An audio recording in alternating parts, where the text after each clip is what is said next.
Woman life freedom. Woman life freedom. Woman life freedom. IRGC terrorists, you can put them on the list. IRGC terrorists, you can put them on the list. IRGC terrorists, you can put them on the list. Shut down Iranian embassy. Shut down Come on. Iranian embassy. Shut down Iranian embassy. Shut down Iranian embassy. Iran, yes. Allah, no. They are terrorists. They must go. Iran, yes. Wallah, no. They are terrorists. They must go. Iran, yes. Allah, no. They are terrorists. They must go. Iran, yes. Wallah, no. They are terrorists. They must go. Iran, yes. Allah, no. They are terrorists. خامنه‌ای ضحاک می‌کشیمت زیر خاک. مرگ بر جمهوری اسلامی. هر چقدر که تنفر روی چند سال جمع کردید بیارید صداهاتون بلند. مرگ بر جمهوری اسلامی. مرگ بر جمهوری اسلامی. مرگ بر جمهوری اسلامی. مرگ بر جمهوری اسلامی. جاوید شاه!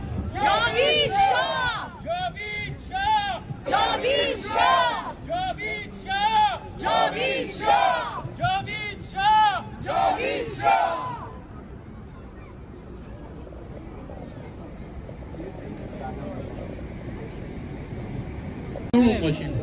باید از هر گونه تفرقه و مسائل حزبی پرهیز کنیم. همونجوری که پادشاه ما گفته، ما که پادشاه خواهد هستیم بهش باور داریم، ایشون صحبت کردن طبق آخرین صحبتاشون که صحبت خط قرمزا رو مشخص کرد، تمامیت ارضی کشور و پرچم شیر و خورشید.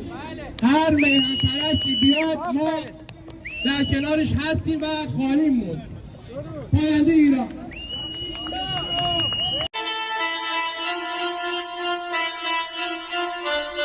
این اختاره شما آزاد کنین.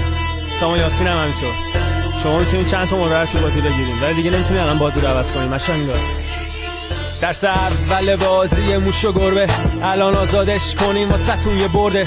اون بود صدای ما جنس ماها الان وقتشه بشیم ماجش صداش. حالا دیگه سر بکش بالا جام زهر و زهرهای در رو گرفتنش بود اعلان جنگ به کل محل و تکثیر میشه تو ماش رو وطن پر دشمنه پشتش هستن یه لشکر لور بختیاری برنه ها شدن پر مر جنگ فتح تهران نزدیک سب لبریز نکن ما رو تحریک میایم براتون میباره رو سرتون اسید کوکتل مولوتوف نارنجک دستی آره بترسین ما همه با هم هستیم آره بترسین ما همه تو ماچ هستیم زنجیر انسانی همه به هم وصلیم کیه دشمن اصلی نظام اشغالگر ایرانم که شده قصبی همه تون تارگتین آخون قاضی بسیج مزدور خارجی لباس شخصی سپاهی از بلایی جمع لشگر سیاهی و پستی بدون پرسم ما ایرانو میکنیم گورستون کل تروریستای منطقه مشتی.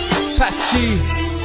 محمد نبودی ببینی مهاباد و محمد نبودی ببینی زاهدان و محمد نبودی ببینی هر دبیل و محمد نبودی ببینی محمد نبودی ببینی با پول ما عراقی وار